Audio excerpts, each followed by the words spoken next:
13장 51절을 다시 한번 읽어보겠습니다. 시작. 이 모든 것을 깨닫느냐 하시니 대답하되 그러하오이다. 지금까지 천국 비유 말씀하셨죠. 천국 비유를 씨 뿌리는 비유를 통해서 여러 가지 말씀하셨는데 이 천국 비유를 깨닫느냐 질문을 하십니다. 인생은 깨닫는 것이 중요합니다. 깨달음은 다른 말로 지혜라고 말할 수 있죠. 또 지혜는 하나님의 선물입니다. 그러니까 여러분 교회에서는 가장 기도 제목 깨달음의 은혜를 주옵소서라고 기도하는 겁니다. 하나님은 어떤 문제를 해결해 달라고만 하면 어린아이 같은 거예요. 어린아이는 다 부모가 해결해 주길 원하잖아요. 뭐든지 해결해 주길 원해요. 근데 사실은 해결을 계속 받게 되면은 그 어린아이 신앙에서 머물러 있죠. 왜? 그냥 하나님 앞에 부탁하면 돼. 그러니까 나는 어린아이야. 그러니까 하나님이 다 알아서 해줄 거야. 근데 이제 커가면서 네가 한번 해봐 그러잖아요. 우리 부모님들은 스스로 할 수 있는 능력 있는 아이로 자라기를 원하잖아요. 네가 이제는 해볼 수 있어. 너 가방 네가 챙겨봐. 설거지 네가 먹은 거 한번 해봐. 청소 네 방은 네가 한번 해봐. 그러면서 한 가지 한 가지를 스스로 할 수 있도록 이렇게 키워준단 말이에요. 신앙도 마찬가지입니다. 신앙도 늘 하나님 앞에 다고다고 하면서 맨날 달라고만 하는 것보다 하나님 내가 이런 문제가 있는데 해결할 수 있는 지혜를 주옵소서. 해결할 수 있는 지혜를 주옵소서. 하나님이 지혜 주시면 해결하잖아요. 근데 나는 해결할 생각을 안 하고 하나님께 알아서 다 해주시겠지. 그러면 나는 평생 어린아이 신앙으로 자라는 거예요. 그냥 지금 잠깐만 그렇게만 하는 분들이 많아요. 그냥 어린아이 신앙으로 늘 다고다고 하듯이 맨날 그런 거예요. 그러니까는 예를 들어서 교회에서 뭐 좀 해봐 그러면 나 못해요. 못해. 왜 못해? 늘 어린아이 신앙이니까. 늘 하나님 앞에 달라고만 했지 내가 스스로 해결할 능력이 없단 말이에요. 그러니까 사람은 뭘 시켜보면 알아요. 시켜보면 남들은 하는데 남들도 다 못한다면 이해가 돼. 그렇죠? 너나 할 것 없이 예를 들어서 한 200kg짜리 이렇게 물건을 들라 그랬는데 저 못 들어요. 근데 남들도 다 못 들어. 그러면 이해가 되잖아. 근데 남들은 들어. 근데 못 들으면 문제가 있는 거잖아. 남들은 드는데 못 들으면 문제가 있어요. 남들은 다 하잖아. 하는데 왜 못해? 그러면 문제 있는 거죠. 그래서 우리가 가끔 교회에서도 교사해봐. 그러면 난 못해요. 못해. 남들은 교사하고 있는데 왜 본인은 못하냐 말이야. 나이가 어린가? 나이는 교사들보다 더 먹었잖아. 그러면 본인에게 문제가 있다는 얘기죠. 구역장 해봐. 전 못해요. 아니 남들은 구역장 열심히 하고 있는데 왜 못해 본인은? 그만큼 자신은 어린아이란 얘기 아니에요.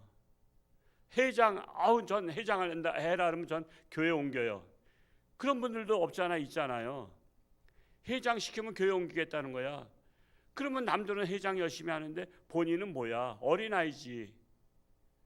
그렇게까지 생각을 해봐야 되는 거예요. 생각을. 교구장 죽어도 못한다는 분들 있잖아요. 그러면 차라리 죽든지. 그러다가 죽으란 얘기는 아니에요. 그러니까 우리가 항상 내 신앙은 할 수 있는가 못하는가 거기에 따라서 내 그릇이 나오는 거야. 내 그릇. 내 그릇이 대접만한 그릇이냐 종지 그릇이냐.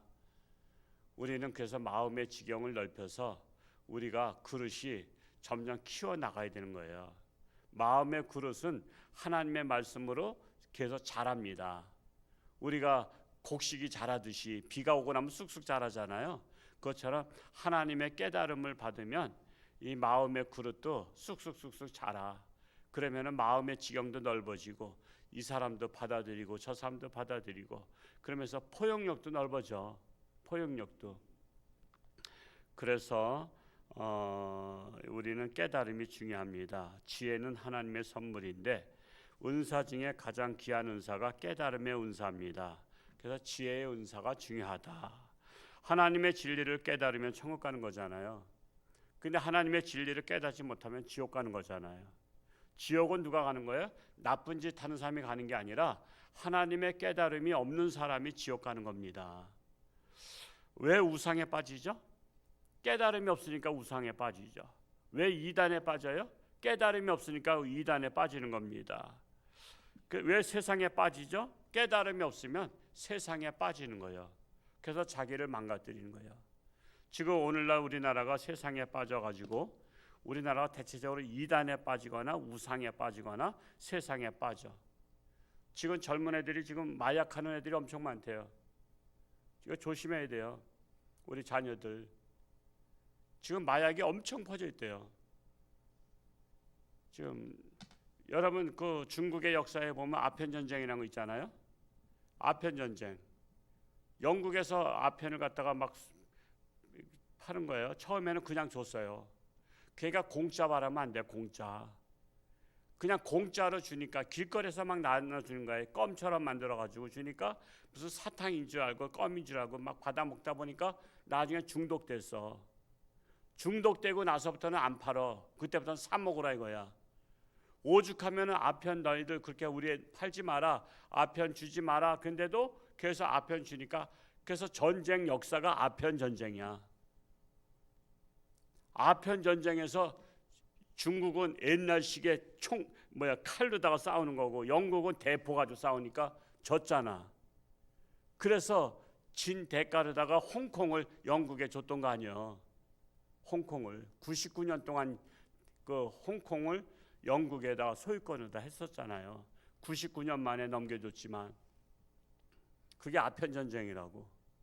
지금 우리나라 마약과의 전쟁이에요. 마약과의 전쟁을 한다고 막 비난하잖아요. 국회의원들이. 법무장관한테 무슨 마약과의 전쟁이냐면서 거기에다 신경 쓰고 그러냐고 막 공격하고 그러잖아요. 그러니까 이상한 나라야. 마약과 전쟁해야 되는 거 아니에요? 범죄와 전쟁해야 되는 거 아니에요? 우리는 악과 싸워야 되는 거 아니에요? 우리는 육적인 싸움을 해서는 안 되지만 우리는 영적 싸움을 해야 되는 거예요. 범죄와 전쟁해야 되는 거예요. 마약과 전쟁해야 되는 거예요. 그래야 정상적인 나라가 되는 거예요. 참으로 안타까운 이 세상에 지금 세상에 빠지거나 이단에 빠지거나 우상에 빠진 자들 깨닫지 못하기 때문에 거기에 빠졌다라는 것입니다.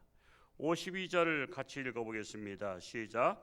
예수께서 이르시되 그러므로 천국의 제자된 서기관마다 마치 새 것과 옛 것을 그 곳간에서 내오는 집주인과 같으니라. 여기에서 말씀하고 있는 것은요, 천국의 제자된 서기관은 예수님의 제자들을 말씀하고 있는 거예요. 그리고 모세의 제자들 서기관도 있잖아요. 예수님 있을 때 바리새인과 서기관들과 또 그 율법자들이 있었잖아요. 그래서 모세 제자들인 서기관은 율법의 정통에 있듯이 예수님의 제자들은 천국의 비밀의 정통에 있어야 된다는 거예요. 천국의 비밀에. 그래서 새 것과 옛 것이란 것은 새 것은 예수로 말미암아 복음을 받아들인 게 새 것이고요. 옛 것은 구약의 율법, 모세 율법을 옛 것이라 말하고 있는 거예요. 자, 그러면 또한 고가는 뭐냐? 고가는 창고잖아요. 옛날에 고가이라 했잖아요. 이 창고를 말하는데 이 창고는 사람의 마음의 창고를 말하는 거예요. 그 마음의 곳간에 옛 것과 새 것을 잘 교차해서 옛 것을 먼저 쓰고 또 새 것을 쓰고 또 들락날락 하듯이, 그래서 사람의 마음의 인격 속에 옛 것은 구약의 율법을 또 무시하면 안 돼요. 우리가 구약의 율법 위에 기초 위에 복음이 선 거거든요. 그러니까 기초를 무너뜨리면 안 돼. 기초가 단단해야 돼. 하나님의 말씀으로 단단해야 되고 거기에 복음이 들어오는 거예요. 그래서 옛 것과 즉 구약과 또 새 것 신약과 같이 우리가 지혜롭게 우리가 하나님 말씀을 실천하고 있다는 것입니다. 그래서 우리가 복음을 다른 사람들한테 전파하는 것을 새 것을 쓰는 것이라 말씀하고 있는 거예요. 그런데 모세의 제자들은 율법에만 집착해 있어요. 구약에만 집착돼 있어. 신약을 받아들이려고 하지 않아. 근데 또 복음을 받아들인 사람은 또 율법, 모세 율법을 또 무시하려고 해. 그러면 안 된다는 거야. 뿌리를 무시하면 안 된다는 거야. 모세 율법을 우리는 인정하되 신약의 새로운 율법, 또 새로운 복음을 우리가 깨달아야 한다는 것입니다. 그래서 우리 신앙생활 잘하는 분은 어떤 분이냐? 율법과 복음을 조화롭게, 즉 신앙생활은 율법에 맞추어서, 그리고 또한 복음에 맞춰서 우리가 복음을 전파하면서, 그래서 이 항상 우리는 어디 가든지 나만 잘하면 돼가 아니에요. 나만 잘하면 되는 것이 아니라 너도 이와 같이 하라. 다른 사람도 복음을 받아들이고 예수님의 서기관과 같이 제자들이 되라. 이렇게 하는 사람이 정상적 크리스찬이에요. 그래서 우리는 때를 얻든지 못 얻든지 말씀을 전파하라. 그러니까 여러분 만나는 자들에게 늘 복음을 얘기해야 돼요. 우리는 습관처럼. 그래서 우리가 꼭 초청잔치 할 때만 복음을 전하는 것이 아니라 하나님의 말씀을 여러분 사랑하는 자들한테, 요즘은 전하기 좋잖아요. 카톡으로 전하면 얼마든지 전하잖아요. 그러니까 전하는 거야. 기쁜 소식을 전하는 거야. 복음을 전하고 또 우리 하나님의 그 좋은 메시지들을 전달하는 거야. 그래서 상대방들이 볼 수 있도록 주는 거야. 여러분 이런 속담이 있죠. 말을 물가까지 끌고 갈 수는 있지만 그것을 먹는 것은 말이에게 달려있다 그러잖아요. 물가까지 끌고 갔는데 억지로 먹게는 할 수 없어. 머리를 그냥 물가로다 집어넣으면 아, 주인이 물 마시라는구나. 물 마셔요? 나를 죽이려는 줄 알고요, 싱 하면서 도망가 버려. 그러니까 물가까지 끌고 가는 것은 주인의 책임이고 먹는 것은 본인이 하는 거야. 그래서 우리가 복음을 전하는 것은 우리들의 책임이야. 그리고 그가 복음을 받아들이고 안 받아들이고는 그가 결정하는 거야. 그러니까 그가 안 받아들인다고 해서 복음으로 이끌지 않는 것이 아니라 우리는 받든 안 받든 복음으로 그를 이끌어 가야 되는 거야. 그리고 나서 그 결정은 본인이 하더라도 그리고 또한 책임도 본인이 지는 거야. 본인이. 그래야지 지옥에 가서 아이고 나 그때 김 집사가 복음을 전할 때 받아들일 걸. 그래서 지옥에는 껄껄껄껄 소리가 그렇게 많이 난대잖아요. 근데 맨날 같이 밥도 먹고 커피숍도 가고 맨날 알콩달콩 얘기를 했어. 근데 세상 얘기만 늘 하다가 지옥 갔어. 그러면 이제 지옥 가서 늘 저주하는 거지.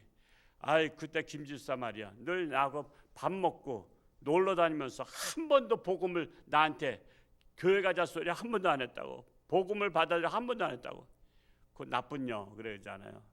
그러니까는 그때서는 원망하는 거예요. 그러면 하나님 앞에 이제 항소할 거 아니에요. 그가 하나님 저 억울해요 그랬더니 왜 억울해 그랬더니 아 저 친구 홍천중학교 다니는 김 집사가 늘 같이 밥 먹고 늘 커피숍 가면서도 교회 얘기는 한 번도 안 하대요. 그래? 김 집사 불러드려. 너 그랬냐? 그러면서 너는 왜 세상에서 너만 구원받으려고 했냐? 그걸 갖다가 행위 심판이라 그래. 그러니까 심판에는 구원 심판과 행위 심판이 있어. 구원 심판은 예수를 믿지 않을 때 구원받지 못하는 심판이고, 행위 심판은 예수를 믿되 온갖 나쁜 짓을 다한 사람들, 즉 율법에 어긋난 사람들, 그 사람들은 행위 심판을 받아요. 그냥 예수 믿으니까 나 구원받았으니까 나는 뭐 나쁜 짓 해도 돼. 그래도 천국 갈 거야. 천국 가면 이제 구원받을 행위 심판 받을 준비해야지. 그래서 우리는 신앙생활의 조화를 마음의 곳간 창고에 옛것과 즉 율법과 새것 복음을 잘 조화롭게 우리가 활용할 줄 알아야 깨닫는 성도다 이겁니다. 오늘 하루도 하나님과 동행하며, 어제 세미나를 통해서 우리가 들었죠. 선교사님들 중에서 북한에서 아직도 억류되어 있는, 2013년도에 억류됐다면 지금 10년이잖아요. 아마 죽었을지도 몰라요. 얼마나 고문당하고 있어요. 캐나다에서 목사님 한번, 임현수 목사님이라고, 그분이 한번 북한에서 억류당해서 완전히 고생 엄청 했잖아요. 근데 나라가 그분들을 건질 생각을 해야 되는데 우리나라는 건질 생각을 안 해. 미국이나 캐나다나 이런 데는요, 자국민 하나가 억류돼 있으면요 대통령부터 나서가지고 어떻게 해서든지 건져내려래. 근데 우리나라는 그러질 않아. 그냥 모른 척해. 그냥 참 기가 막힌 나라야. 정말 나라 위해서 기도해야 되고, 북한의 어서속히 통일, 복음 통일이 돼서 정말 북한에도 정말 우리처럼 자유를 누릴 수 있는 나라 될 수 있도록 늘 기도할 수 있기 바랍니다. 기도하겠습니다. 할렐루야. 고맙고 감사하신 아버지 하나님, 오늘도 새날 주시니 감사합니다. 오늘 하루도 우리가 하나님과 동행하는 복된 날 되게 하시고, 참으로 우리는 이렇게 행복한 신앙생활하고 있을 이때에 아직도 저 북한에는 억압 속에 있습니다. 복음을 전한 자들이 지하교회에서 숨어서 복음을 전하고 있습니다. 목숨을 걸고 전하고 있습니다. 또 선교사들이 억류되어 있다고 합니다. 하나님께서 역사하사 어서속히 해방되게 하시고 우리 자유를 누릴 수 있는 저 북한 땅 되기를 간절히 소원합니다. 이 사명을 우리 홍천주안교회가 갖고 늘 깨어서 기도하는, 우리는 개인의 문제뿐만 아니라 지역사회와 나라와 또한 북한과 세계를 위해서 기도하는, 기도의 사명을 감당하는 우리 모든 성도들 되게 하여 주옵소서. 오늘 아동부가 나왔습니다. 우리 어릴 때부터 하나님을 믿고 알고 깨닫고 하나님의 말씀대로 자라서 이 시대에 필요한 일꾼들로 자라갈 수 있도록 축복하여 주옵소서. 예수님의 이름으로 감사하며 기도하옵나이다. 아멘.